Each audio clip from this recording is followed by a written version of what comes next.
Going live, and I forgot my headphones. All right, classic me. Hi everybody, welcome to the Why Ukraine YouTube channel live stream. I'm going to share my screen with you guys, and you can take a look at what our first subject is going to be today, which is we're going to talk about my conversation with Jonathan M.S. Pierce and Greg Terry yesterday, which was very interesting and hopefully will be very productive. I'll also ask you to take a look at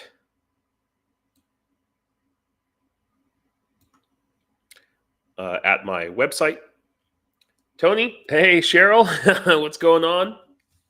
I'm just getting started here, guys. Thanks for coming. You're awesome, Tony. Give me a second. I forgot my headset. I'll be right back. I just want to have it.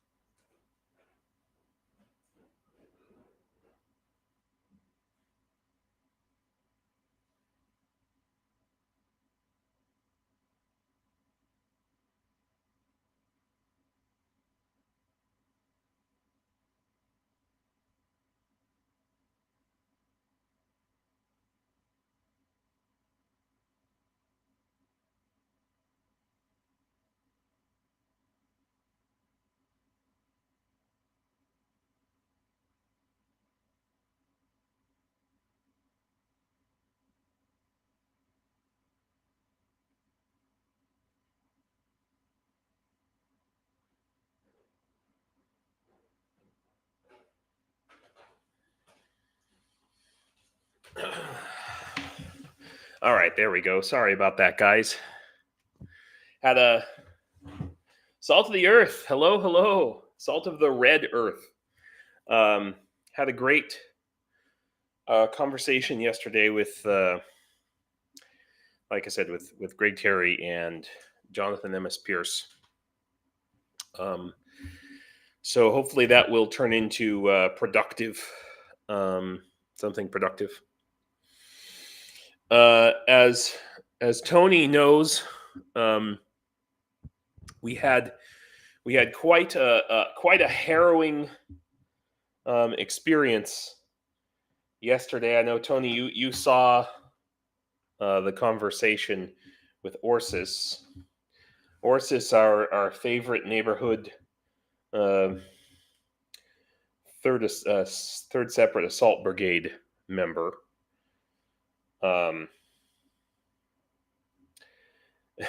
He took shrapnel yesterday, and he called me and messaged me online, actually, to our group. So Tony and a couple of other people have probably seen it by now. But I mean, he's like in a trench, and the Russians are coming, and he messages me, and he messages our group. And, I mean, I got to hear it, which was amazing. And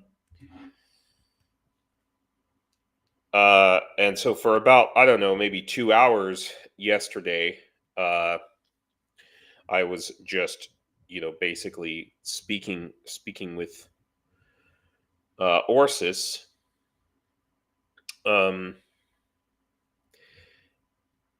And let me just, oh boy, we've got a bunch of, okay. So it looks like Orsis, he is safe. He's in Chasiv Yar. He's probably going to be out for a couple of months at least. But here, I'll play for you. I'll have to scroll up here. Yeah. I literally got the blow by blow yesterday. Of everything. So here we go.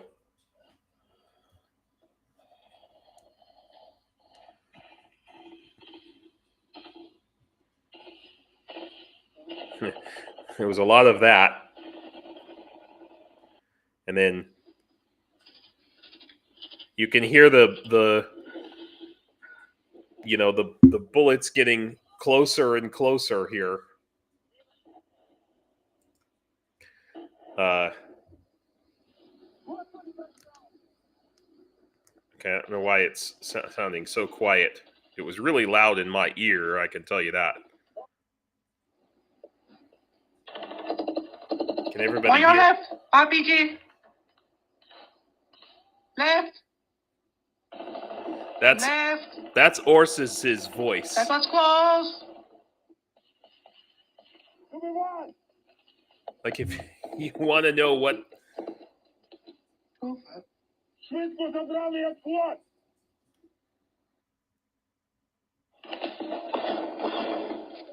want to know what the battle sounds like.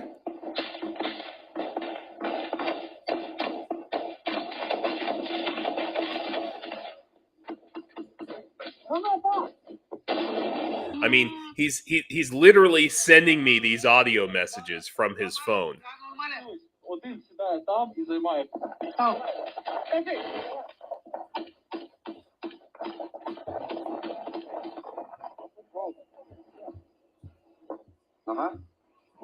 Yeah.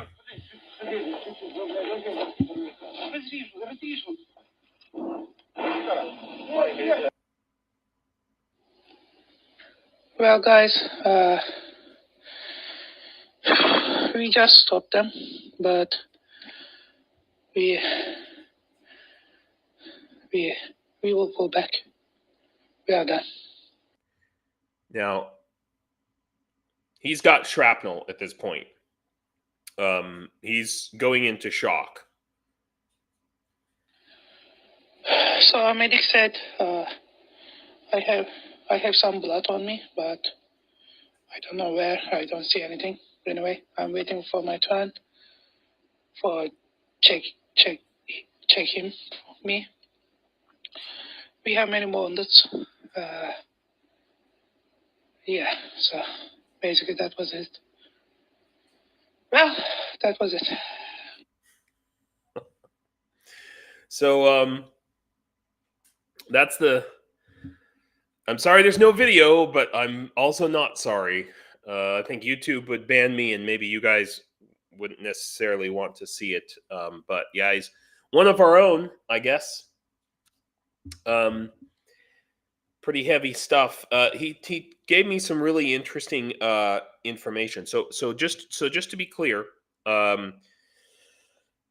it took, I don't know, maybe an hour for him to get medevaced. And I mean, literally, like after those messages, he and I continued to talk. He took shrapnel to his leg and to his left arm, and I said to him, "Well, I mean, thank God they didn't injure your texting arm. Otherwise, how would you text me right now? You know, I mean, the things that people do. It's like." Yeah. Oh, yes, Tony. Exactly correct. The first medical evac, got hit. I guess by artillery. The Russians had at least one tank. And so, I mean, basically at the last, possible minute, he messages me and says, yes, the Ukrainian police force is here. Operator Starsky's unit. I don't actually know. I don't remember what Operator Starsky's unit is, and I don't think he's actually in the unit. But anyway, and then he's like, I'm so sorry. I really didn't mean to disturb you guys, but I thought we were a goner. I mean, no shit. I was literally talking with him going, okay, tell me your mom's name, tell me your dad's name, so that I can send out messages. He had like 15 guys and three serious wounded and then a bunch of other people. So, combat ineffective. And he's messaging me saying, they are chasing us, one tank and infantry, and so at the last minute, apparently another medevac comes in, and then he messages me and he says, now they're carrying me, and he didn't want me to show pictures, so I'm not going to do that. But yeah, they basically carried him out, and he said his medic was from Switzerland. I said, "Is she hot?" um, um, so, but the interesting thing that he said. So, by the way, so this was in near Bakhmut, in I believe Klashivka, and to be honest with you, he actually sent me his Google Maps, so I know exactly where he is, or rather where he was. So I can show you here. Okay, let's go to Deep State. Yeah, and we'll just move over here. I shouldn't be changing my window sizes midstream, but there we are. Okay, so we'll go over here to Donetsk, and oh my gosh, let's see. I need Bakhmut as a reference. Horlivka. Okay, I should have found this before our stream. I apologize, guys. Yeah. Here's Severodonetsk. Oh, let's see if I can. Yeah, there we go.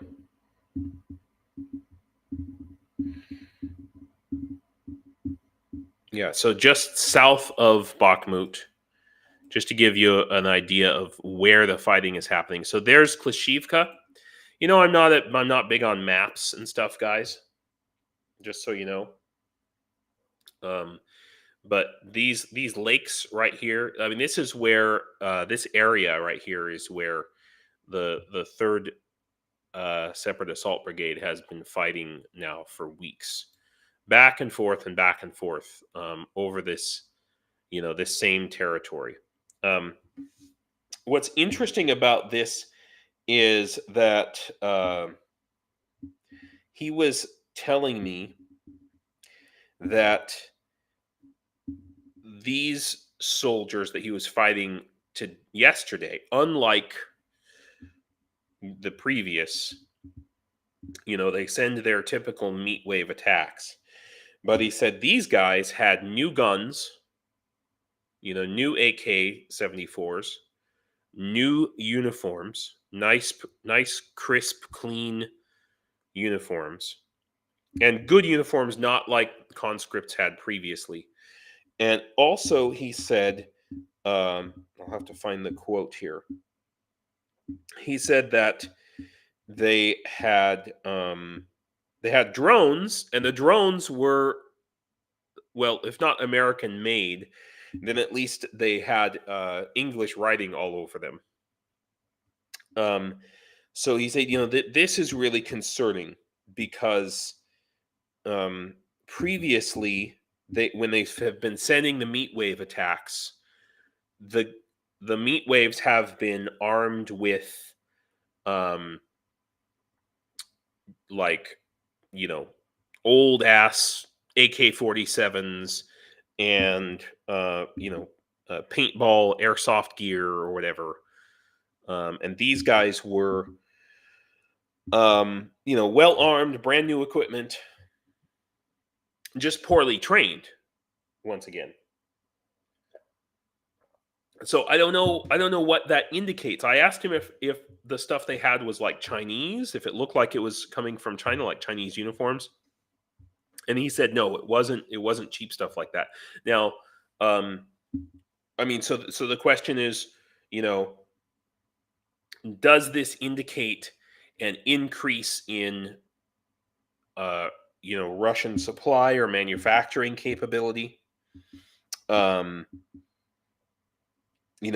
does that indicate on a strategic level? I know that sounds crazy, but that's Afghanistan. I mean, no, I don't think they didn't have American uniforms. They were Russian uniforms. He said, not like Chinese uniforms or something. But he asked me specifically to talk about this. He said, James, please, James, on your next live, please mention this. We got and examined their AKs. They're all new. This is not good. And we found some drones, and some parts are all in English. Someone is selling them parts. They are not in short of anything. And sorry, I don't think I will join your live tomorrow.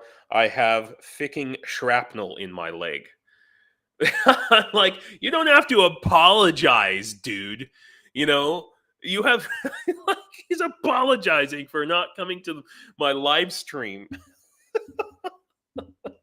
It's really, really silly. And Tony, you got these same messages, so you can scroll up. I mean, there's about 1,000 goddamn messages yesterday. So, but I'm sure I actually spoke to him or saw messages from him this morning, and he's gonna be okay. Boom! That was the other thing. I know, right? I know, dude. That's what I was salt of the red earth. Exactly the same with me. And I was at this time while this was all happening. I was in the center of my village. I had to go get groceries, and I actually was in. So I think you guys know I have these secondhand shops where I go and buy, secondhand military gear and rain gear and stuff like this. And I decided, I should go. I want to go in and meet with the shop management and get them to, instead of me having to go in and check every week and maybe I get some stuff and maybe I don't, I want them to reserve military gear that they get for me so that I can purchase it. And so I went in and I had a meeting with the manager, and I'm going to go back on Sunday. I'm going to have a meeting with like the regional manager of these secondhand shops where I buy this stuff. So that's a really good thing. But in the middle of me having this meeting, I'm also texting and reading text from Orsis and listening to his thing. And I'm like, listen, I'm really sorry. I'm meeting with these people, and I'm like, I'm really sorry. But I have a friend of mine in Bakhmut, and he's injured, and I really have to keep tabs on him and make sure he doesn't pass out from blood loss. He's in shock, and he's messaging me. God. So it was a wild, wild day. Yeah, Cheryl. I was thinking Kazakhstan too. Yeah. So another point that that Orsis wanted me to bring up is he didn't see them personally, but he heard on the radio that there was a lot of internationals. So this group apparently that was attacking appears to have, I mean, I guess they were mostly Russians, but a lot of, he said, Somalians and Germans. So that's an interesting thing. The fact that Germans are fighting for the Russians. Now, he didn't see these Germans, but he said that they were German nationals. One was killed, and one was they captured as a POW. Now, to me, as far as I'm concerned, this should be like a major freaking scandal. Like this should be a big international deal. So there's I mean, German, I understand, like he said, well, it's a free country. But Germans shouldn't be. There should be laws about this. Germans shouldn't be fighting for the Russians. Period. This should be a much bigger deal, I guess, is what I would say about it. And I'm bringing it up because I may put it as like the headline for this live stream. Yeah, fair enough, Cheryl. There are some Germans who support Russia, and it is a free country. I think to myself,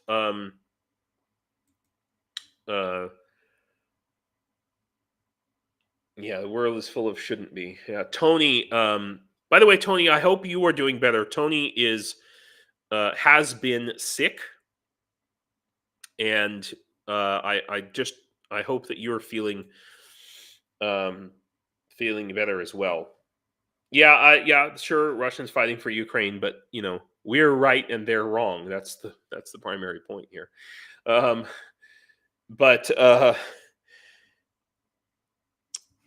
he said that he thinks that they are actually ex Wagner. So he thinks that this group that was attacking him, I believe, or at least the Germans, I guess I may have misunderstood that, were ex Wagner people. That's what Orsis suspects. Catherine K Bell, who's in our group, she's not here yet. You're 95% today, Tony. Okay, that's good to know. Yeah.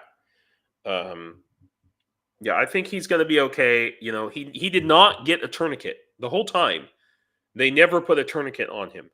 He said all they did was they covered his wounds, like his medic or whatever covered his wounds so that he could not see the blood.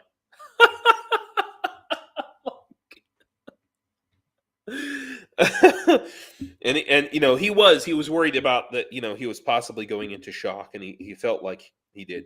So, I mean, I just made. It's okay, K-Bell. No, you didn't miss anything, Catherine. I'm talking about the fact that you saw the conversation with Orsis yesterday, and I think even this morning as well. Thank you very much.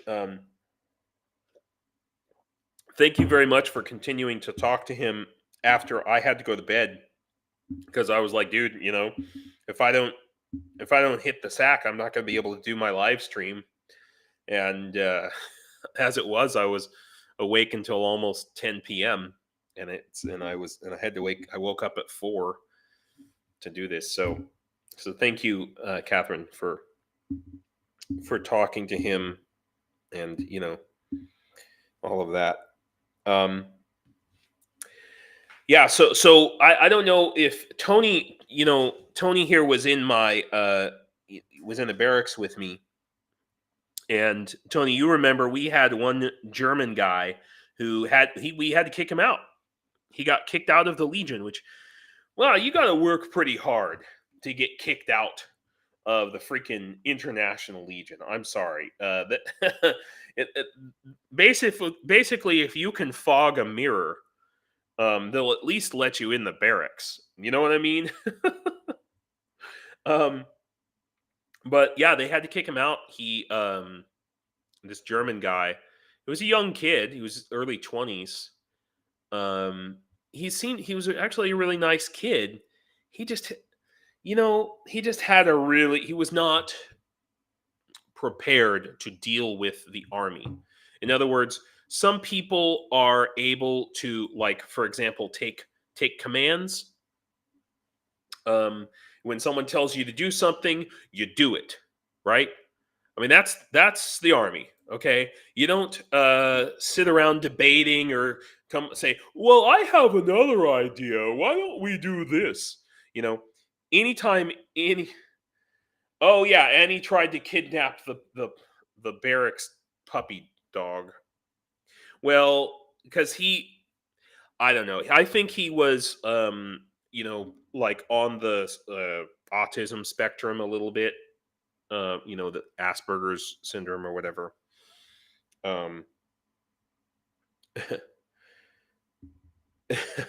Sorry, I just saw the last message from Orsis is Med just gave me morphine and she told me it's okay if I won't feel my leg and my ass. that's his last message. Oh my god. Anyway, so we had this German guy, and he just some people, they have to argue about every little thing. Have you ever had somebody like that in your life who just had to argue about every little thing? Yeah, well, guess what? That in the army, that doesn't actually work. That's not how the army works. And I heard him. He was talking about how he thought that because Ukraine is a democratic country, the army, salt of the red earth, exactly. My son said he was abused at basic. Yeah, exactly. you know, you can't. Yes, okay, America might be a democratic country, but that doesn't make the army a democratic organization. It can't be. If we can't all sit around and vote, oh, the Russians are attacking. What should we do about it? No, that's not how the system works. There has to be somebody in command who says, "Go do this now," and you do it, and you say, "Yes, sir," and you do it. Okay, and I'm all for democratic processes when we're not in training and we're not in battle. Sure, I would love to have. I'm even in favor if I had my own like little army unit, like the Third Army Corps or something. All the soldiers could vote on stuff, but not when we're in battle. Not when we're in training for battle. No, you have to be trained to take commands. Anyway, this guy, he couldn't deal with it. And I would see him. He would be sitting on his bunk. I thought he was on drugs or something, And he started making threats against people, and somebody caught him going around taking pictures around the barracks and the army base, and maybe he was just not thinking about it and being stupid. But obviously that got reported to the command, and they went to him and they were like, "Hey, why are you doing this?" And he, instead of saying, "Oh, I'm sorry, I was just being stupid, I'll delete the pictures," he told them that he was going to share the information with the Russians. And I mean, now he did too. He took he got all of our information, because we'd all talked to him, and he got our call signs and whatnot, and posted onto his Facebook pictures of the army base with descriptions of where all the military things were, and said, and said, "Hey, Russians, look at this." Like, literally, it was all on Facebook. This is all public information. I'm not sharing anything secret with you. I don't remember the kid's name. But, I mean, the worst that happened to him, yeah, he would disappear for hours and come back. Yeah, I mean, who knows? Who knows? Maybe he was a Russian agent, but I really think he was just a stupid kid who couldn't handle it and had the reaction of, well, if they think I'm a Russian agent, then I'm just going to be a Russian agent, And that's exactly the sort of person I imagine reacting in stupidity and rage. All they did was kick him out of Ukraine. Like the SBU came, they questioned him for hours and hours. We all had to get questioned. We all had to have like our phones searched and whatnot. Ridiculous bullshit because of this one stupid guy. And all they did was just escort him out of the country and say, "Don't come back." Like,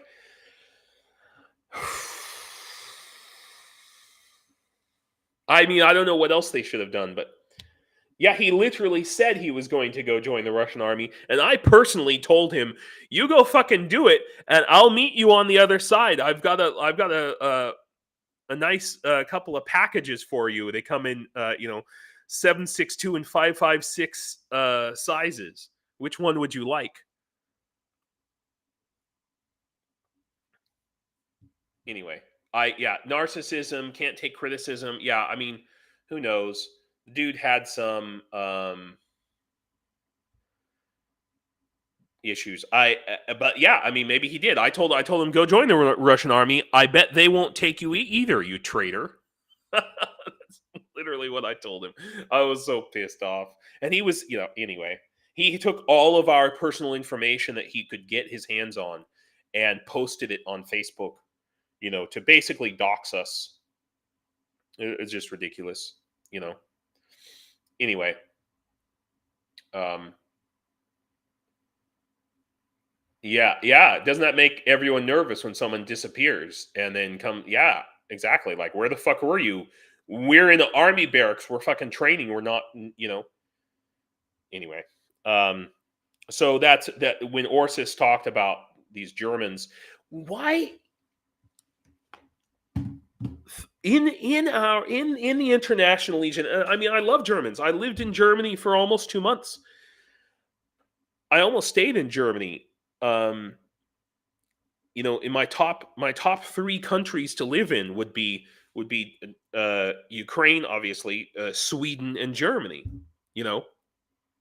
But we had other problems with Germans too. We had them getting drunk and wrecking a hotel, coming back to the barracks drunk. I mean, like, why Germans? I thought that Germans were like the most well behaved of Europeans because they always follow the rules. They're like, must follow the rules. That's always been my experience with Germans, anyway. And maybe it's a little bit like like the Amish. When Amish people, when they kind of get let off the reservation or whatever, and they go crazy. Like, Amish teenagers have this thing that they do where they spend like a year out in the normal world, and they anyway. I don't know. It's difficult to say. Anyway, so that was the big news that they're jerks in the heads. You're right about that, Cheryl. Jerks in every country. But one person who's not a jerk is Greg Terry, and I had a great talk with him yesterday, and Jonathan M.S. Pierce. And so hopefully, I don't know exactly what's going to come of that, but it kind of, I mean, it just one. JP, from ATP Geopolitics, he likes to message me just in the middle of the day randomly, and he's like, "Hey, would you like to come join a live stream?" And sometimes I can, and sometimes I'm traveling or something. But anytime I can, it seems like almost every time he's messaged me, I've been at this one pizza restaurant. So I was just happened to be finishing my lunch, and I told him I think he has a secret agent at my pizza restaurant in Ukraine who like notifies him. But so I think I told you guys I had this problem with these. Hey, Herb. Oh, oh, you're administering. That's cool. Doing some Ostentrue stuff. That's rocking. Sorry, Herb. You're gonna have to go back and listen to it because one of the people in our group here who comes to our live stream all the time took shrapnel in the leg yesterday, and I just got done telling this like whole big story about it, and I'm really sorry. You'll have to great optics if you're always at the pizza joint. yeah Orsis was wounded, but he's okay. It was crazy town, but he's okay. So I'm basically, I think I told you guys yesterday. Give me a second here. Let me just grab my something.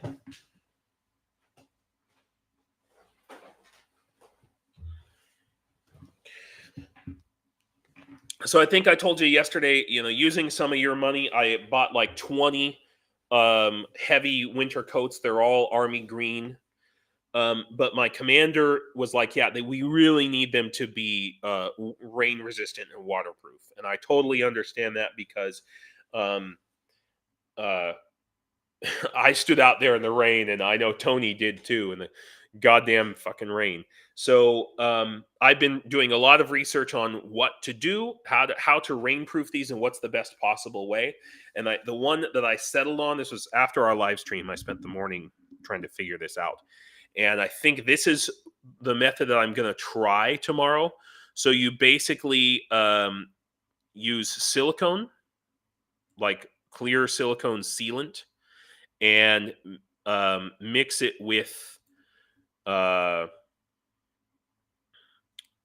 well, they're mixing it with naphtha, but I guess you can use mineral spirits. I'm going to use mineral spirits, okay, to mix it with.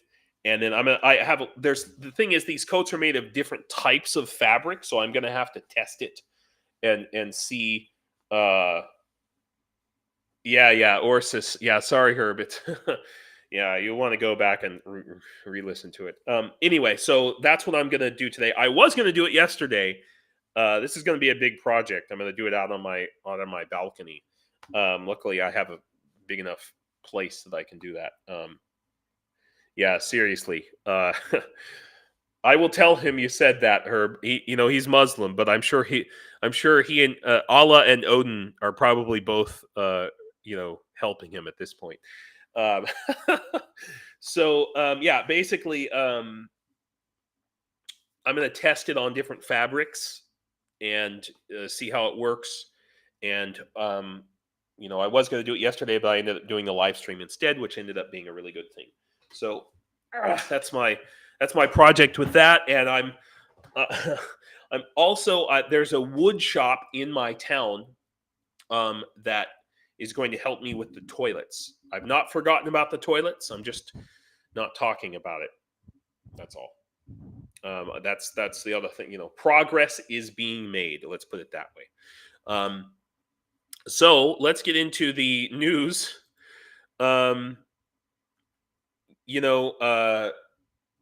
This is an interesting headline here. So Russia, and we know that this has been happening, but Russia eyes asylum seekers as potential intelligence assets. It's really interesting, right? Because if they're asylum seekers, so they're leaving they're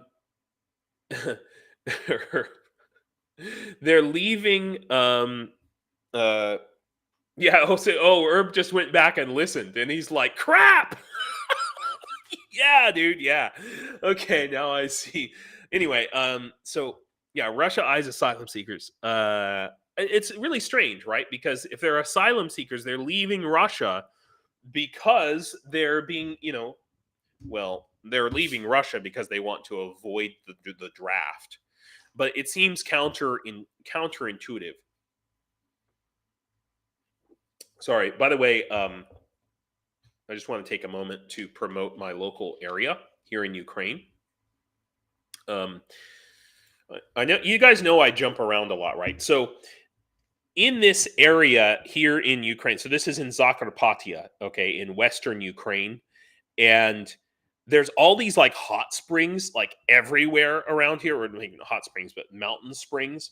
And you can buy this. I mean, you can buy spring water all over Ukraine, but here it's just very prevalent and super cheap. So this was like 20 grivnas, which is like, I don't know, 50 cents or something, 60 cents.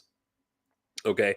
And you see how it says Luzhanska 7. So there's a city called Luzhansk, which is like 7 kilometers, or something like that, not very far away from here. And what's very interesting is, so this Luzhanska means it's from that city. And then you see it has this number 7, right? Well, Luzhanska, the company that makes this, from this particular hot spring, they have a bunch of different I keep saying hot springs, but they have a bunch of different springs, and they have different I don't know, different minerals in them. And the different minerals do different things. They're for different things. Like one is better for if you have, I don't know, rheumatoid arthritis, and the other one's better if you have a hangover, and the other one, this and that. And you can actually, I mean, obviously, I can't translate for you the all of the information, but you can see it gives you an exact mineral count of what's in there, and then it tells you it's kind of like a prescription of what it's best for. I honestly don't know what this is best for, but this is my favorite one. When I first came here, I didn't like these because they were too strong,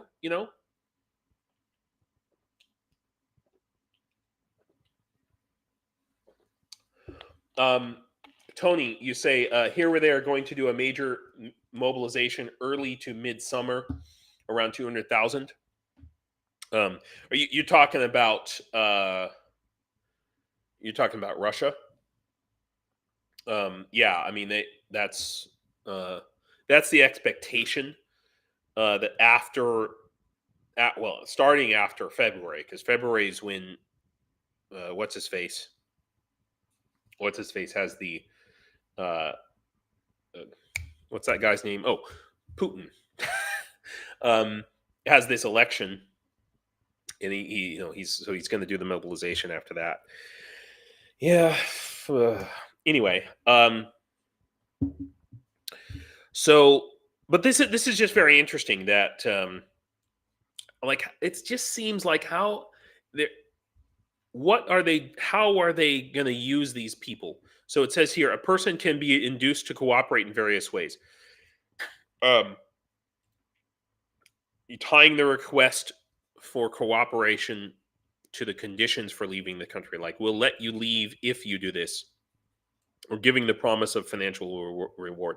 So, I mean, what this means is that it's going to get harder and harder and harder for Russians to seek asylum, and this, this has direct bearing on people I know personally, close. Let's not say friends, but friends of friends, relatives of friends, um, people who are of Ukrainian ancestry, but want, they're stuck in Russia for whatever reason, even if their passport says Russian. There's for decades there was tons and tons of back and forth, and if you lived in Ukraine, for most of the last 200 years, if you lived in Ukraine and you wanted to have a good job, you had to move to Russia. You had to move to Moscow or St. Petersburg. And so there's a lot of Ukrainians, technically Ukrainians, who are, and maybe some of them believe the Russian lies, or have believed the Russian lies, and they're just finally now waking up, and all of a sudden it's too late for them. It's too late for them. Hang on. There we go. I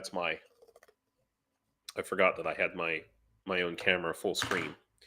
So that's the headline. It's like the classic metaphor of the frog in the boiling pot of water. But Russian agents are working everywhere. They're working in our U.S. election system, and they're working in Poland and Slovakia and Romania. Why the hell are Romanian farmers blocking checkpoints now? I mean, like, why are they all doing it now? Isn't that strange? I mean, don't you think they should have done it a year ago, 2 years ago?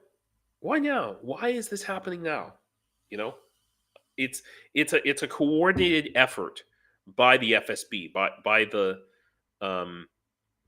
they're taking existing problems that people have. They're like, Polish, Slovakian, Romanian farmers are like, oh yeah, or truckers, for example. Oh yeah, we really don't like Ukraine taking all our business because they sell cheaper grain or whatever. And all it takes is some Russian agent coming along saying, oh, well, hey, we'll pay you to go and do these protests if you want to change it. It doesn't take much. But at the same time, this is good news, right? EU chief says aid package for Ukraine will be approved with or without Hungary's approval. I don't know. By EU rules, how are they going to do that? I mean, that's the question. Man, why is all this interesting news popping up right now? Tinder to exit Belarusian market after Valentine's Day. Really? They're waiting till after Valentine's Day? I think they should do it on Valentine's Day. But, at the same time, Orban, so this is where I think the EU is finally getting sick of Orban's shit, right? So Orban is going, he says, Ukraine aid plans violate EU sovereignty. That's what he said, okay? He's just, he said, to give away 50 billion euros from the EU budget for 4 years in advance is a violation of the EU's sovereignty and national interests. We do not even know what will happen in a quarter of a year. He still believes that Russia could, win this war in less than a year,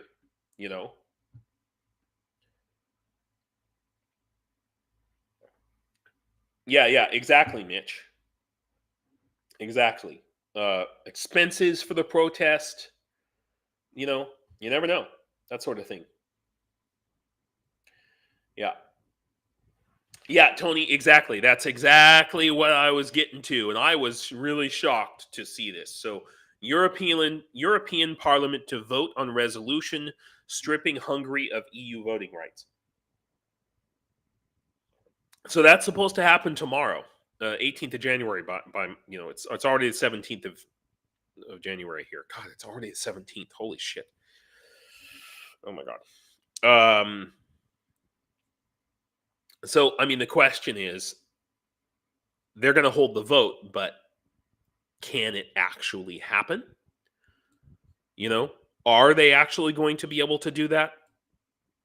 So they're set to vote on the resolution on Thursday, the 18th of January. But the problem is Slovakia. Slovakia is the problem. And Slovakia will, so they need to have, this is so stupid. Why the EU is set up like this? I mean, I understand historically why, but the idea that they have to have 100% consensus to decide anything rather than, I mean, why not have like a 2/3 vote to decide stuff? It doesn't have to be 50%. You're never going to get 100% consensus. Oh, wait a minute. Oh. Okay. Article 7.2 allows the parliament with a 2/3 majority approval to call on Hungary to answer the European Council on its breaches of the rule of law. Okay, that's not the same as actually voting for the suspension. But how could this lead? This is the part I don't understand, is how this could lead to the suspension of Hungary's voting rights. Yes, they have to answer before the European Council. Also directs the Committee on Legal Affairs to take the necessary steps to review the legality. But it's my understanding that no matter what, I mean, all of these steps have to be taken. But in the end, it still has to be done by consensus vote. In other words, 100% of the voting countries, with the exception of Hungary, with the exception of the country in question, have to vote to eject Hungary ultimately. And as long as this asshole Robert Fico is in Slovakia, which is, he's going to be in power for the next, I don't know, however long time. Herb, are we talking about a fund? A fund for who? Are we talking about a fund for horses? I've tried to start a fund for horses. Oh, I see. Oh, Mitch, I see. For Orban. I didn't see Orban. Fun to buy Orban a coffee. Oh my god, that's hilarious. I want to create a meme. It'll be like by the way, I am signed up for Buy Me a Coffee. I do have that. I never even bother to mention it because I decided I'm much happier doing my Shopify site. But I think I would love to set up like a buy Orban a coffee website, just like a fake meme website.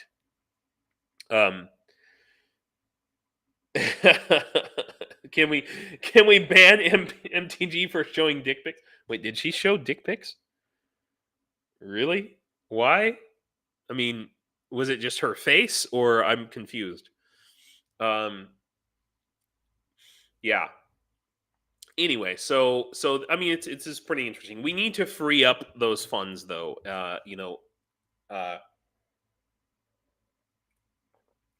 These are clearly.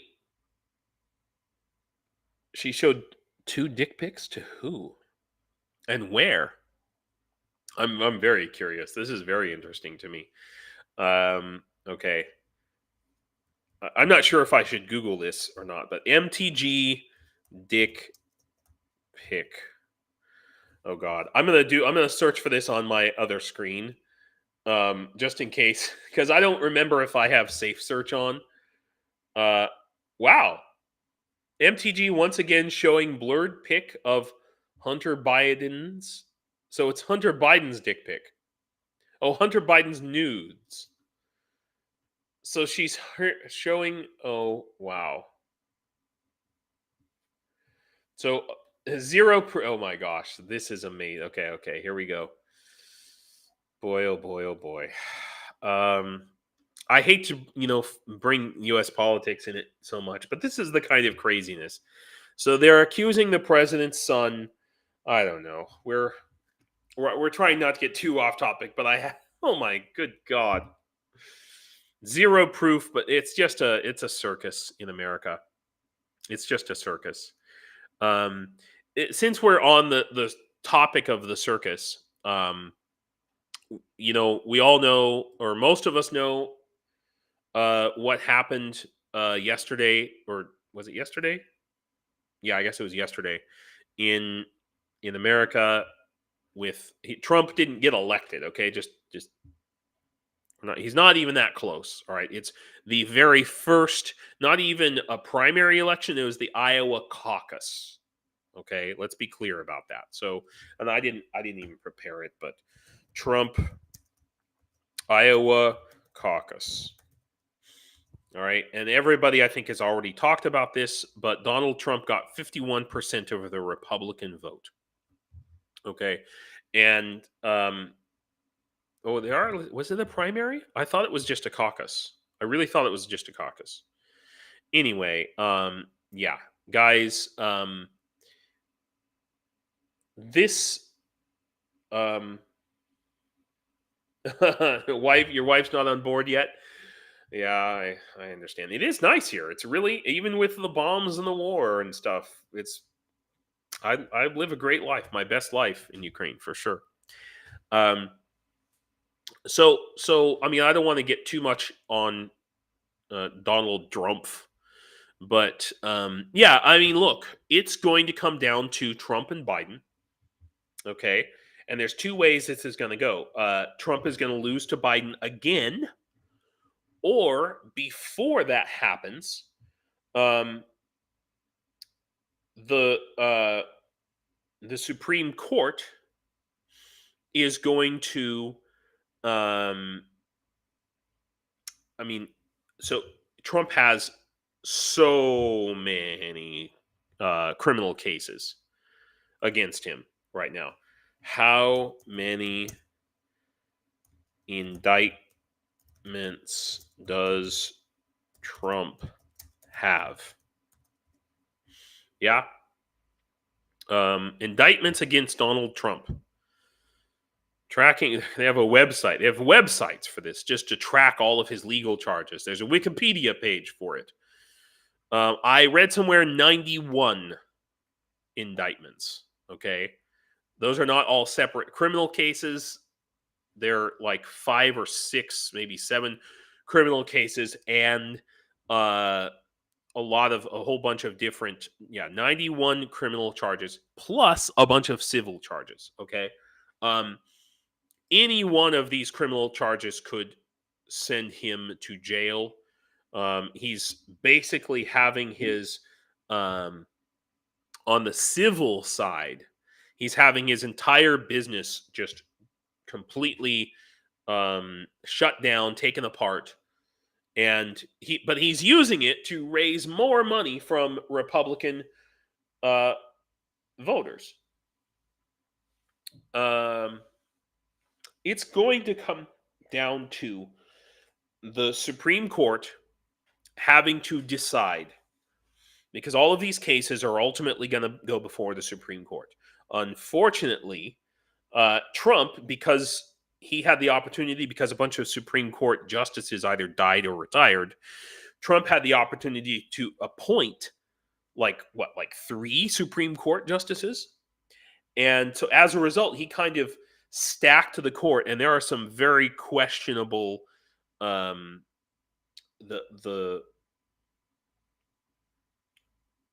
very questionable people, their behavior in terms of as judges, some very questionable political behavior by several actually of those conservative justices, the ones that support Trump and the ones that Trump appointed.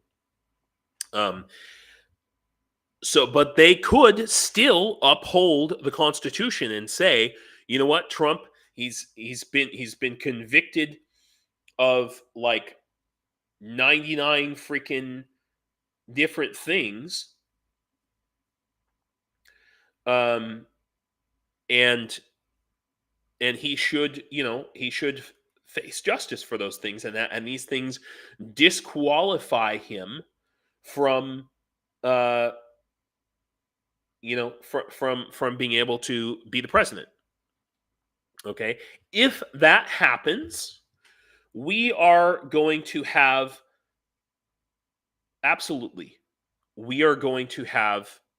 another insurrection in the United States.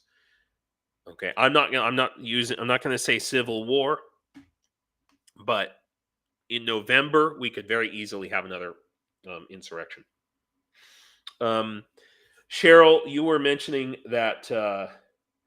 Oh, absolutely, Cheryl. They know he's lying. The MAGA Republicans, they know he's lying. They know it's all a lie. They don't care. They don't care that it's a lie. Okay, because in the ends justify the means. As long as you believe, I mean, I hate to say this, Catherine, what happened in 1776? That's when the United States won its independence from Great Britain. That's what that's about.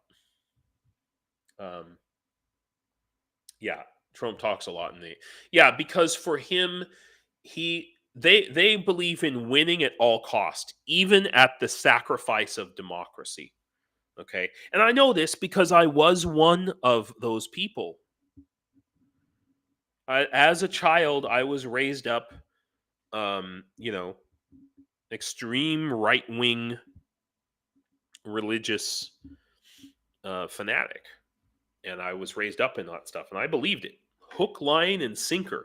And I believed, as many Christians do, that democracy is great and all, but what matters is God's will on earth. And it's our job as Americans, because we are God's chosen. Literally, they say this. Okay, we are God's chosen, and America is God's chosen country to, bring Jesus back. and to, create Christianity. And it's exactly the same attitude that Al Qaeda has, or that the Sharia law Muslims have, just on the Christian side. They even believe in the same God. You know, they are aligned with each other, and the same is true. For like the propaganda that Russia is using, the whole, oh, we're Christians, and so we have to go kill people. They use this as a justification. It's not a justification. Anyway. Okay. Yeah, it depends on whom your God is. Yes. Um, yeah, Trump openly said that Republicans aren't part of the party unless they are part of MAGA, and that is de facto true. Yes, theocracy. A theocracy is what they want to create. And I know this. I wanted a theocracy when I was a child, you know. So it does show you how big of a nerd I was even then, that I even knew what the hell a theocracy was at the age of like 6. No joke, right? But I really believed that um, what these MAGA Republicans ultimately want is a government like Iran has, just Christian, not Muslim, but the same thing essentially. Where women have to wear head coverings or whatever their laws are going to be about it. You know,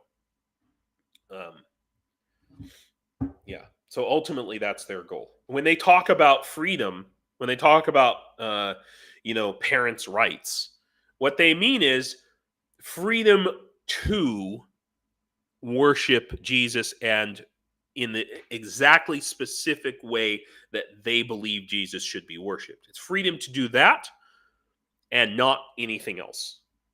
That's what they believe in, and that's what American freedom means to them. Yes, thank you, Tony. Thank you very much for getting me back on track, because if we focus too much on this crap, we could take our whole time just talking about this shit. Thank you very much. So, look, we need to face the fact that this bullshit with Orban, with Trump, with Mike Johnson is going to keep going on and on and on, and we are going to this. Why do you think I started this? Okay, because I had to do something, because I saw this other shit that's going on, and so I mean, this is a really interesting idea here. Reparation bonds. Okay, so just like in World War II, we had government bonds, and people, American people, individually and as organizations, bought these, basically invested in the belief that the Allies would win the war. Okay, this is a great idea. This could really help. It's basically crowdfunding for Ukraine. Ultimately, that's what it's going to come down to, K-Bell. I think this is an amazing, amazing idea. So, so here's a proposal for a fallback plan. Kyiv could raise money by selling bonds backed by future claims for war damages against Moscow. So, in other words, you're betting, if you buy one of these reparation bonds, you are betting that not only is Ukraine going to win, but Russia is going to pay reparation. That's the bet that you're making. You're betting on Ukraine, full stop. Now, a lot of people would say that's not a safe bet, but it doesn't matter. That doesn't matter because if enough people do, then it snowballs, and it becomes excuse me, it becomes a self-fulfilling prophecy. If enough people believe in it, it'll happen. You know, just like I'm sure maybe your guidance counselor in high school may have told you, it's your attitude that determines your altitude. Or you can be anything you want to be if you believe in yourself. well, well, I mean, in this case, it's true. That's how these type of bonds work.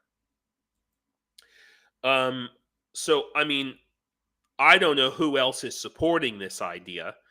If it's just this one guy, Hugo Dixon, but like I'm bringing it up because I want to start, touting this idea and saying, "Hey, Ukraine," or "Hey, EU." I mean, shit. How do we? I don't even know how to make a bond. I'll fucking make a bond, you know, and then turn that money over to the Ukrainian government. I have no idea if that's even possible, but yeah, exactly, exactly, Mitch. Russia's doing the same. So that's a much better and faster way to raise money than waiting around for uh for all these Russian yachts and billions to be confiscated. Okay. And I know that a lot of people think, oh, all of this hundreds of billions, like 400 billion or 600 billion, 200 billion, whatever it is, of Russian money that's invested in all of out there in uh, the various international markets, whether it's physical stuff, whatever. Um, the problem is that because all of these countries, EU countries in America, where Russian money is invested, they all have a rule of law, and they can't just. Well, they could. It's very difficult. They'd have to pass a special law saying we are confiscating all Russian items, and then they'd have to establish legally what things are owned by Russian oligarchs and to what percentage. And Russians have shares in all of these different companies and assets and real estate. And I mean, it's going to be years of legal wrangling. And these oligarchs, they have lawyers, and they're going to pay for those lawyers. And I mean, we can pass laws to stop that as well. But uh, but it's going to take a long ass time. So these bonds, much better idea. And I got to look through the whole article. I don't see who is even the legal principle should make full reparation. There's a precedent. I'm gonna start promoting this like crazy. Okay. Um, Now the one of the other proposals. Tridents Against Tyrants is looking into government bonds in Ukraine. Yeah, well, I mean, the United States has treasury bonds, and hell, China owns half of the fucking United States treasury bonds. So I imagine that, yeah, Ukraine, I'm sure, can sell its own international bonds. It's a really great idea. I'm going to start investigating it. I'm not sure, but you guys look it up. The information's got to be out there. It's something I'm going to be researching for sure. Another proposal. Um, yeah, sure. You're right, Mitch. I mean, I'm not saying that we shouldn't continue to try to confiscate stuff. Absolutely, I do. Okay, now this argument here, it says tax don't confiscate. Now this, I have to tell you, I'm a little bit confused about this proposal that I'm showing you here on the screen. Okay, what he's saying is,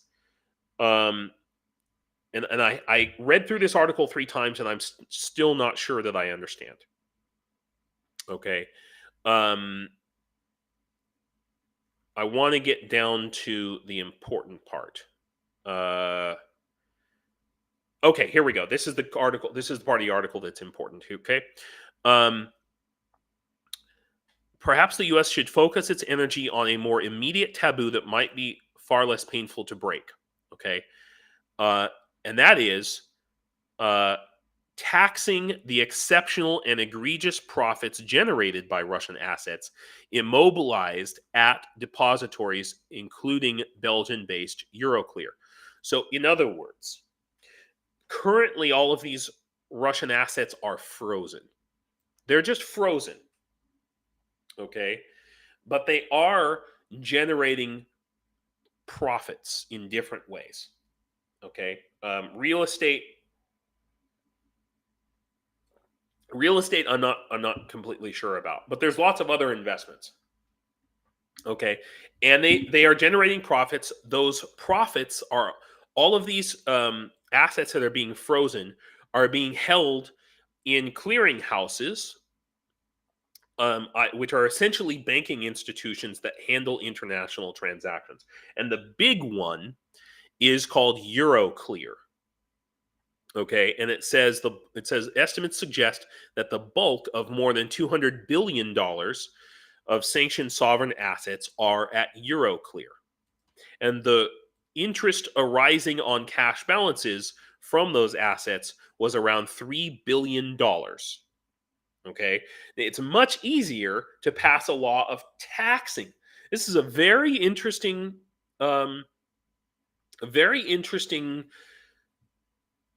approach. I mean, I'm just looking at different approaches. So, in other words, yeah, it's taking forever to confiscate all of those assets. But in the meantime, we can pass laws to tax those assets and tax the shit out of them, tax them at like a 99% rate. Okay. So the EU last month began outlining the first steps. Oh, God. Fucking EU is so slow. Outlining the first steps toward applying a tax on such windfalls, which could raise as much as 15 billion.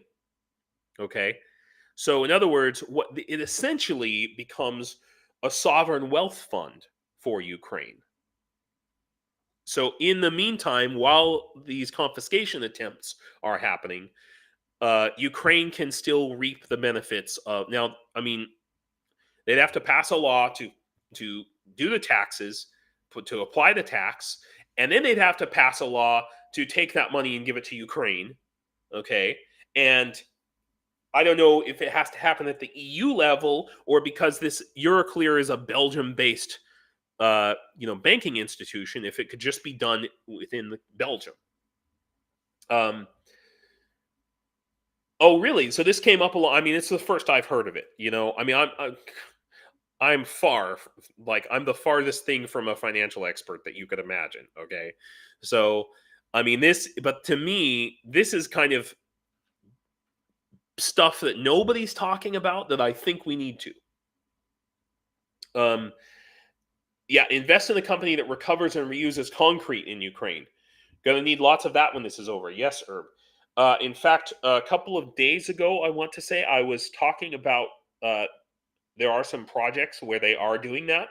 And in fact, Japan just donated 3, I guess, like recycling lines for exactly that purpose, for recycling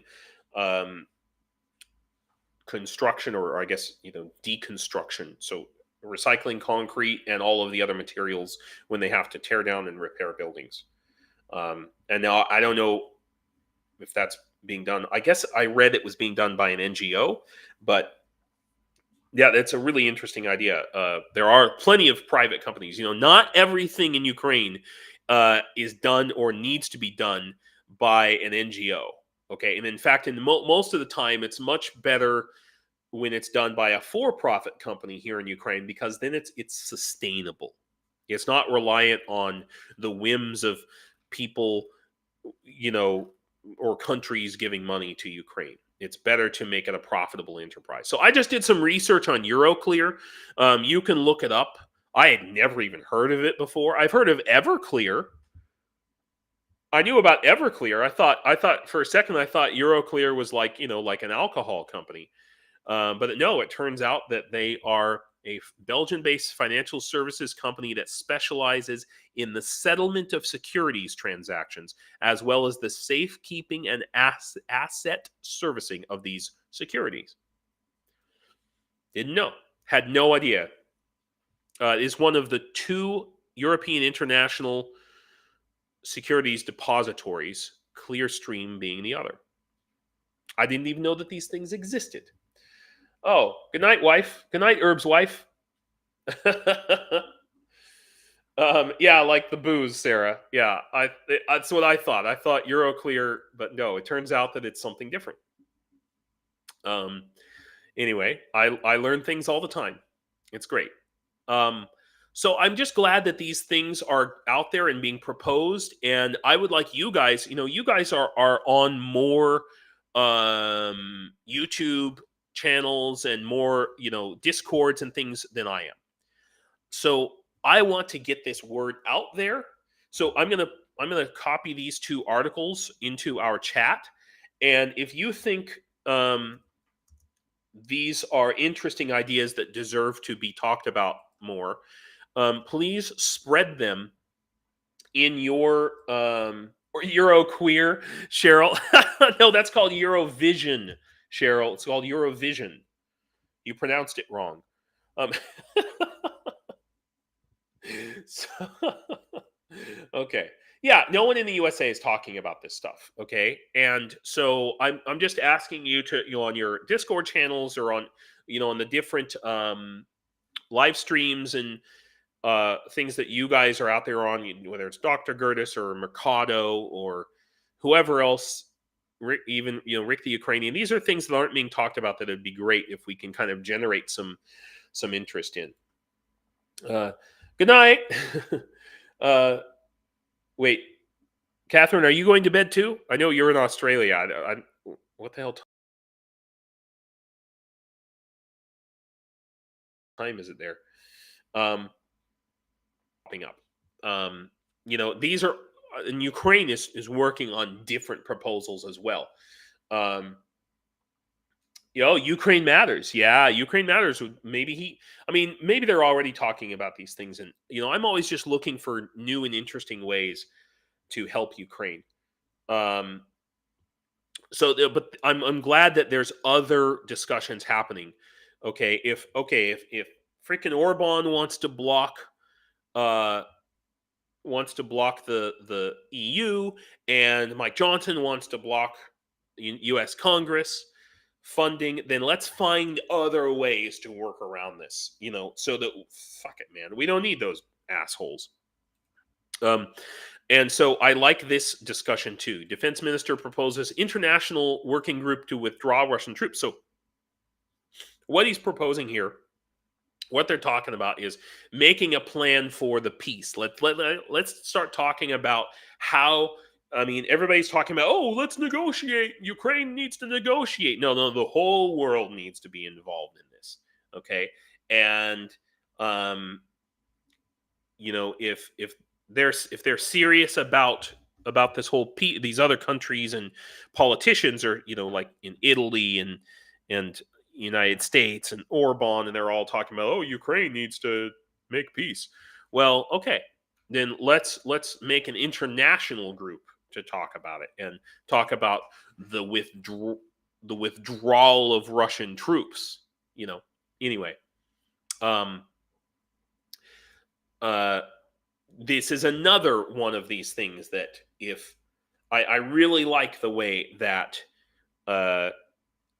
these Ukraine is hitting a wall with the EU, so let's make bilateral connections.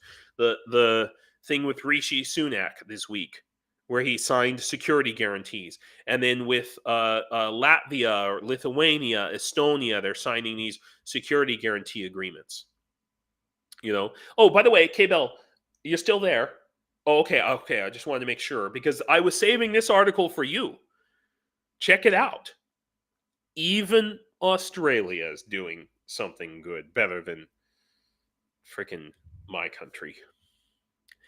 Protesters in Australia demand sending retired helicopter. Were you in this protest, Catherine? Okay, it's 4 p.m. All right. So is that your bedtime? Is it early bed or late? Oh, I'm confused. I'm just joking. I'd like to trade one head of a Putin for. Oh, it's funny, Mitch. So anyway, this is very interesting. So protesters in Australia demand sending retired helicopters to Ukraine instead of paying for dismantling them. This is what we've been saying in the United States. Yeah, the Aussies are stepping up, man. The Aussies ain't pussies. You know what I mean? Although, what is it Betty White said about pussies? So don't talk shit about them either. Yeah, so that's the Australian government for some reason wants us all, the taxpayers, to pay close to $2 billion to dismantle them, these helicopters, and bury it in the soil and pollute the environment instead of sending them off. MRH-90 helicopters. I don't know an MRH-90 from Adam, but they look pretty good. They look like they'd be pretty damn useful. So yeah. So this is, this is great things. And this is the same with with the City of London. I don't know. I haven't checked up on the City of London. I'm going to do it right now. City of London trucks Ukraine. You guys remember how the City of London was refusing? Here it is. See? The Mayor of London decides to provide Ukraine with cars that would otherwise be scrapped. So due to not passing smog, these cars in London, are getting scrapped. Well, now they're going to be going to Ukraine. So these things really, really make a difference. It's pretty awesome. Yeah. Okay. We talked. Okay, I'm not going to talk about the presidential election. I'm going to skip over that. Yeah. I did have a big rant, but you're right, Tony. We spent way too much time talking about America.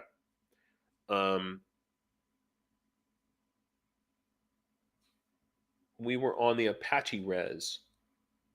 I used to live not on the Apache. I lived like literally 50 meters from the Apache res in Arizona. The Apache reservation down there. The one that's close to like the Salt River Canyon and things. Yeah, it's a lot of pickup trucks. I mean, a lot of cars are going to be going. Okay, so I'm going to save this for tomorrow. I'm not talking about it, but it's an important thing that I want to point out.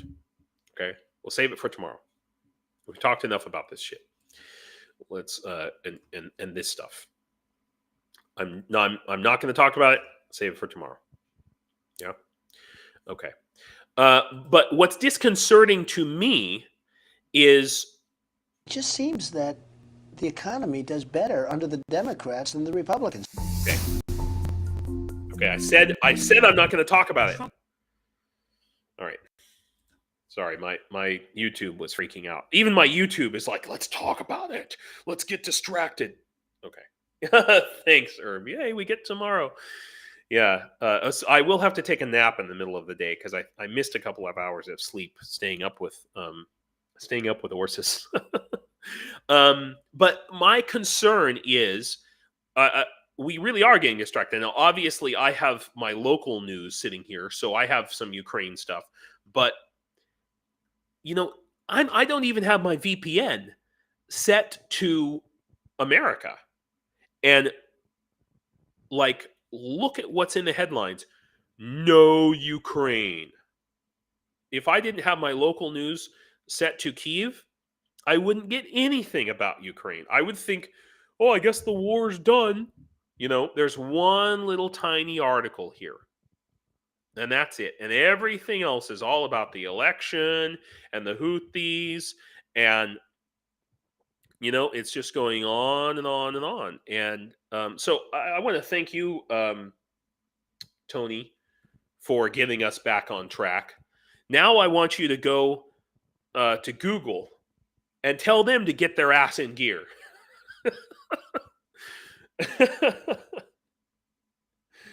Yeah. So what are some other things? I have a whole list of stuff to talk about today. This is a concern. Okay. So this is what when I'm looking for indications about how things are really going on the front lines, um, this is something that I look for. Okay, mandatory evacuation has been announced in 2 communities in the Kharkiv region, and this is in the Kupiansk district. Kupion district. This is a translation, so understand there's going to be a little bit of a so Kindrashivska and Kurilivska in the Kupiansk district. So they are anticipating a major Russian offensive in that area, and we should be. Whoa! What? Dude, you're here? Fucking hell, man. Orsis, you're like the hero of the live stream today, dude. Oh, dude, take it away, Orsis, my man. I'm like, holy crap. We've all been shitting our pants. So yeah, so Tony, so yeah, that's right where you were when you were so yeah, they've been talking about how the orcs are gathering up a bit for a big push in the Kupiansk area. Uh, what did you miss? Oh, we mostly talked. It was basically we went from you to Donald Trump. That's basically all it was. Yeah, his ears were ringing, I'm sure.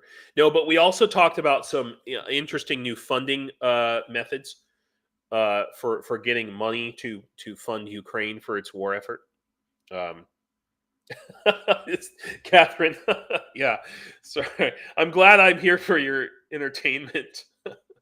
um, yeah. Your homepage is 90%, but you know the average American is not. Yeah, or says I played your audio files. Yeah, you and Donald Trump. Yeah. Sorry about that. I'm not trying to say you're like this, you know, of equivalent value. Obviously, you are much more valuable to us than the Great Orange One. Yeah. So, oh shit balls, man. All right. Yeah. So this is what when I'm looking at, you know, because we know on like the deep state map and stuff, there's lots of back and forth, but you know, I'm always looking for subtle indicators that something real is about to happen. You know, and to me, this shows to me where Ukraine is at least anticipating the next big push, I guess. Um, so yeah, the rest of my stream. Oh God, how long have I been live now? Since about not 5:30, like 5:40 my time. So an hour and a half, I guess. Yeah, over an hour. Yeah, yeah. You woke up. How's the morphine, Norsis? How's that going? Um, Hour and a half. Yeah. I'm God. I talk way too much, guys. I apologize for that. Yeah. So I, I want to I want to talk to this guy. Prominent investigative journalist Nikolov says he faced threatening home visit. Now, I'm going to post this article to our chat, so you guys, yeah, I'm feeling happy. Oh, it's good to know, Orsis. You don't feel your ass. Oh man, yeah, I bet. Yeah, I have had 2 surgeries on my lower abdomen, and in both cases, I had to take morphine and painkillers and stuff for like weeks. This is 20 years ago.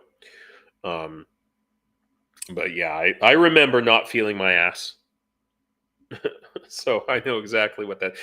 To be honest with you, I mean, your doctors know better, obviously, and your injury is in your leg and your arm, as I recall. So you probably won't have the swelling that I did. I had surgery on my balls, okay, twice, 2 times, and fuck, man, my nuts were about the size of a goddamn football.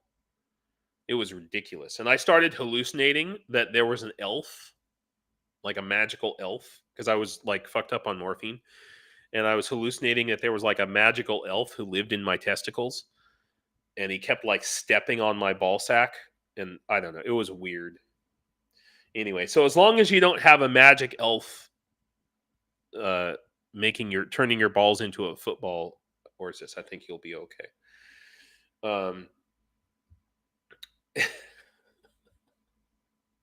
Thanks, Catherine. Yeah, Catherine. That's what I try to do. Is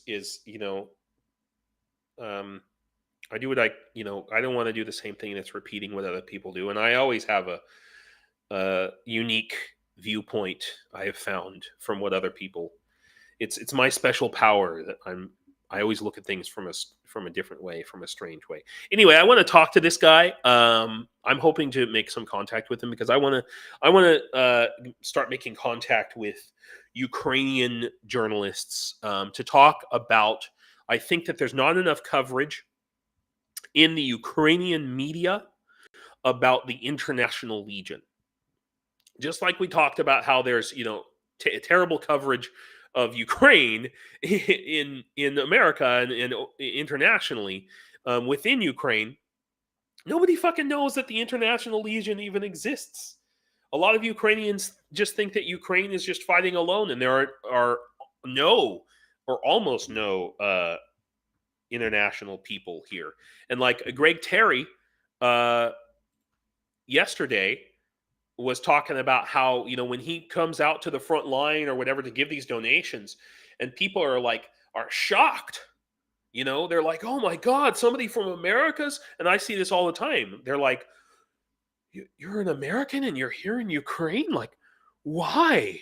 We didn't know there was any Americans here. I get that all the time. So I want to reach out to Ukrainian journalists to say, hey, I'm an American.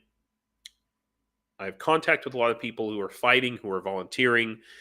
Would you do some articles about that to bring up this information, to bring up that knowledge, not just about like the problems that I've talked about with the International Legion, but just to let Ukrainians know, hey, yes, there's a whole issue with the money and stuff, but we are here for you. We're physically here for you. And even, I've met a lot of people they're not fighting.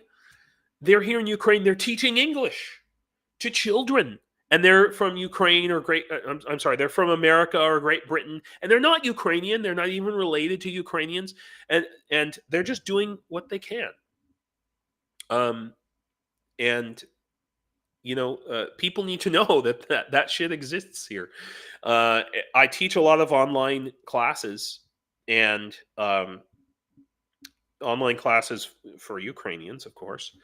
And we always start out online, and I'm talking and teaching them about English, and I get to the point where I ask them where they are, where they're from, usually pretty early in the first lesson, and they say they're from Kiev, or they're from Zhytomyr, or they're in Lviv, or wherever they are. And then I go around to them and I say, so where do you think I am? And they all say like, oh, are you in New York? Do you live in San Francisco? And they're always shocked to find out that I'm actually in their own country, in Ukraine, with them. They're always shocked. No, you don't need to learn Ukrainian, or I don't know Ukrainian at all. I mean, like a 3-year-old. I didn't know Ukrainian when I first started teaching English here. I didn't know jack diddly squat. And you can do online classes.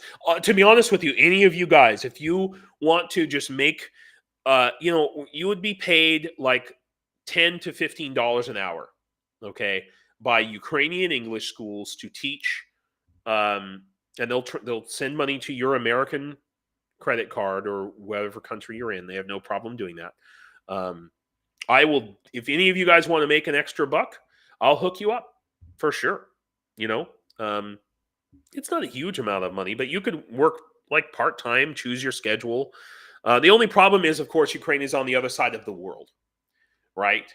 So that's always going to be an issue. But yeah, you're absolutely, please let me know if that's something you'd be interested in.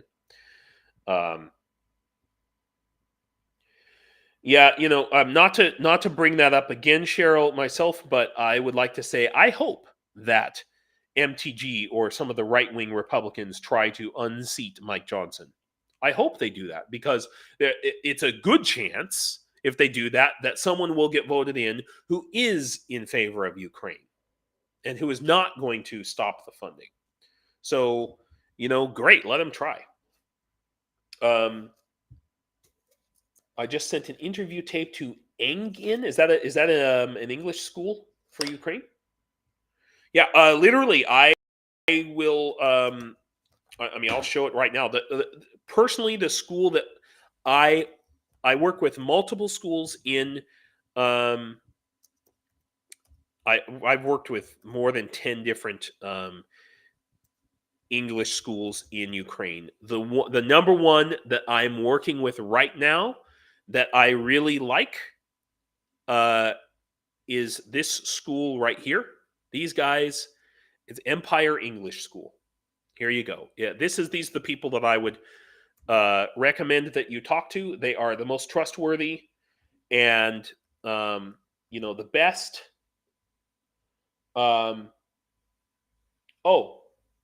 Tridents Against Tyrants. Facebook right now is the best way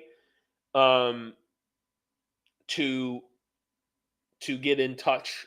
Yeah, guys, can I ask you for help? Does somebody want to help run my Discord?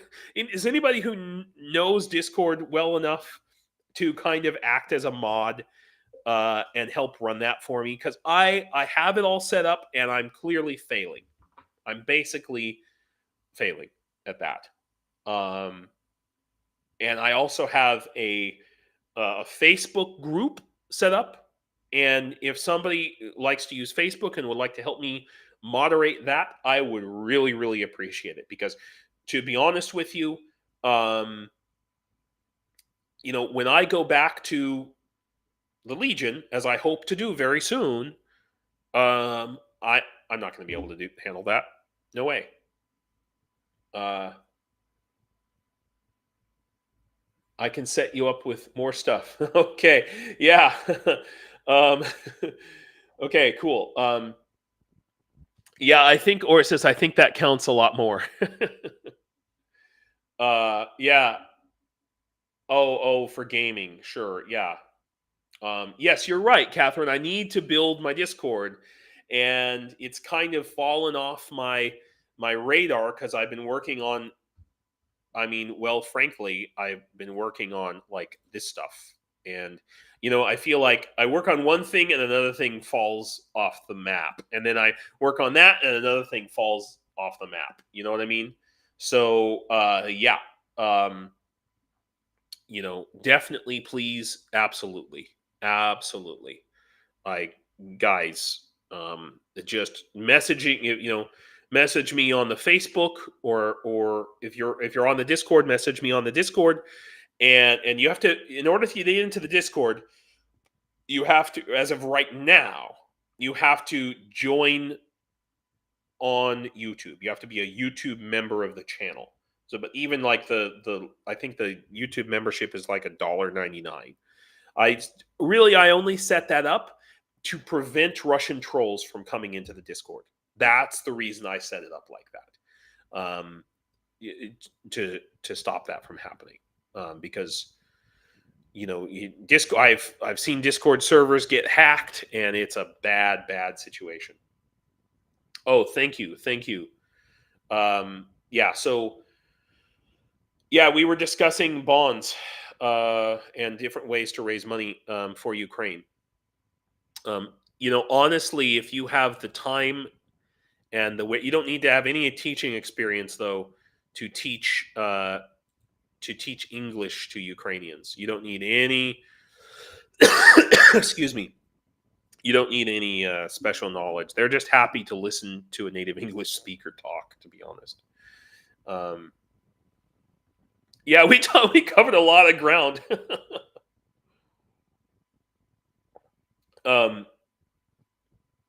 No, you're right, Paul. It's not a good implementation of security. It was just like the first level of things. To the Discord, yeah, at least that's how I have it set up right now. I do intend to set up another, make it so that we can add people to the Discord who are not members through the YouTube channel. It's just that's the way I have it set up right now. That's as far as I got with configuring the Discord. So we kind of have like different levels. So the way I think of it is we have the Facebook group. I want to think of that as like the next circle going inward in terms of security. So we've got this chat where I'm talking to you guys, but any Russian troll could come in here, unfortunately. And then we've got the Facebook group, which is more open. You do have to link to it and apply to join, but basically anybody can join. And it's possible that the troll could get through that. Oh, yeah, you're right, Orsis. But she has her own YouTube channel too. I've talked about that with her and Orsis about showing her face on YouTube, and yeah, I mean it's a choice, a decision that she makes. But I mean, I try not to dox myself. But yeah, it is a concern, and I have gone through and previously deleted those videos. But then, like this weekend, she wanted to be in the video in the shorts, like when we were in Kiev. So maybe I'll have to go and take that down. It's fair. Yeah. Thanks, sources. So yeah, guys, I just want to, I need help, and anybody who can, help with on the moderating and helping me get those things configured, or if you know somebody who would be interested in doing that, please just let me know. Please let me know. This is a little bit of a joke. But if somebody please send this article to JP over at ATP Geopolitics? Yeah, I don't know. We found out the mystery of MS. I'm sure he'll be glad to know. Not that we can do anything about it, but let's solve the mystery of it anyway. That's just for him, really. A couple other things just before I go. One video that I really like. That's a short video. So the Russian terrorism tell the same fairy tale that in Ukraine everything was fine and peace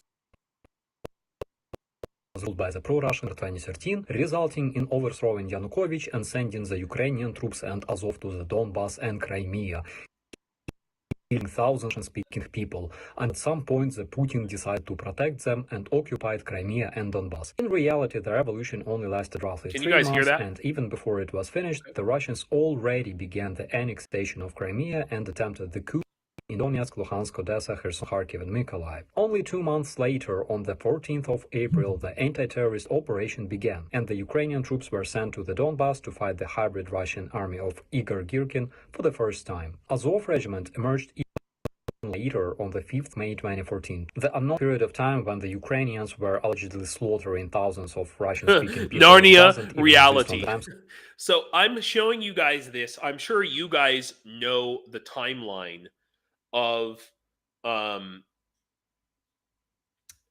oh, thanks Tony. Thanks for coming, man.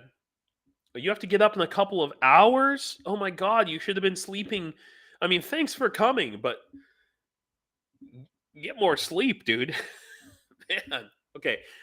Do better, man. Be well, all right? Yes, the Rebecca Masiorsky. Yeah, and I have tried to get in touch with her. I think that she has gotten in touch with Greg Terry, and I think we're kind of slowly closing those circles, Paul, of communication because I want to send Rebecca some tourniquets. That's my big goal. And I messaged her. I just messaged her in the comments, and I tried to find her contact information, but it's pretty hard, obviously, because safety and security, as you say, you have to balance like how much information about yourself do you put out there. Anyway, the point is, I'm showing you guys this video because I always say that one of the best things you can do is share information about Ukraine to people who don't know about it or don't care about it, and to people who do not, the people who've been caught up in the bullshit lies about how the CIA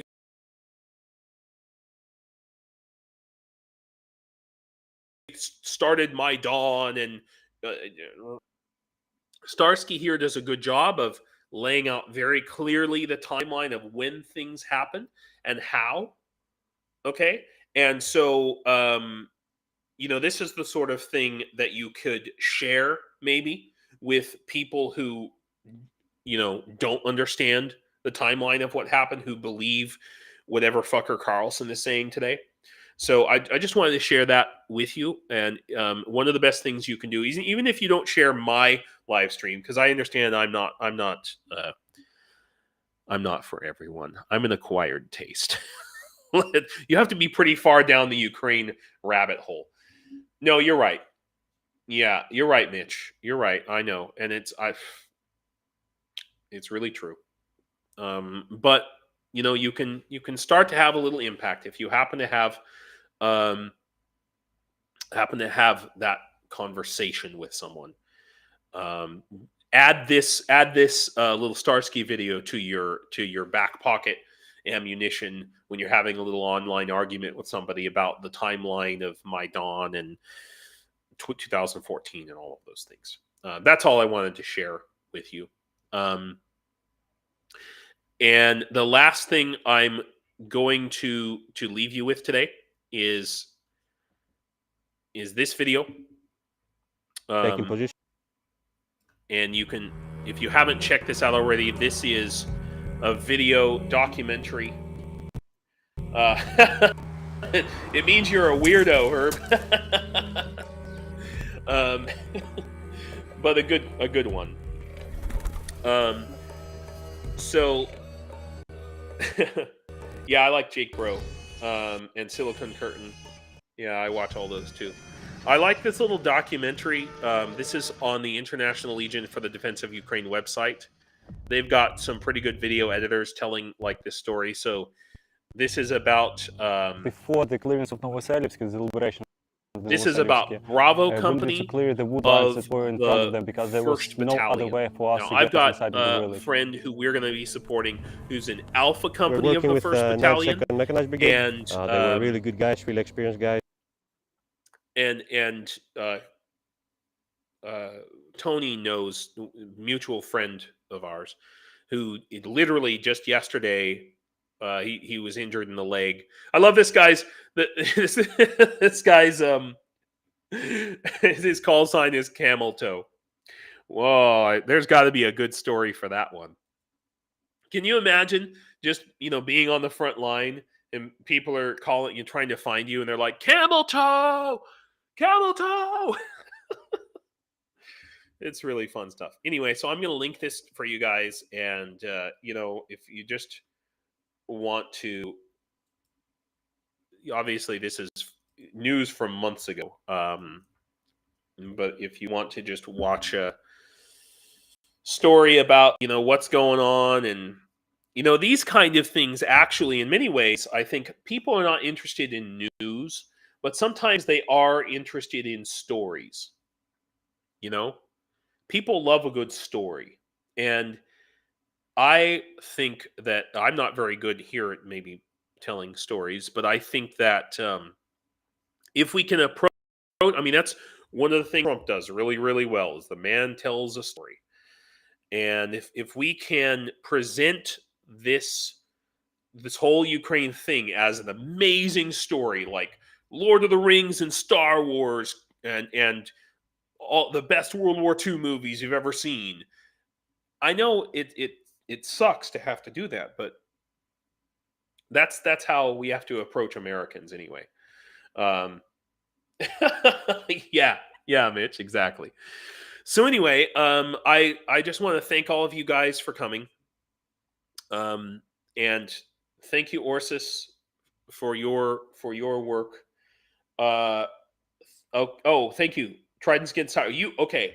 So you sent me an invite to the TAT server. Fuck yeah, dude! I like this a lot. I will check that out today, and we'll talk about it, because I really do need help with that. Thank you so much. Thank you so much. Wait. Everyone wants to know about what? About camel toe. I couldn't see what the icons were. Everybody wants to know about camel toe. I'll try and hunt him down. Maybe. Oh yeah, actually, that was one of the ones I actually shared on my community. I share United 24 on my community all the time, and I think I have shared some of those. Yeah, really good things. So anyway, thanks everybody for coming. If you've got an extra buck, feel free to donate here on the website.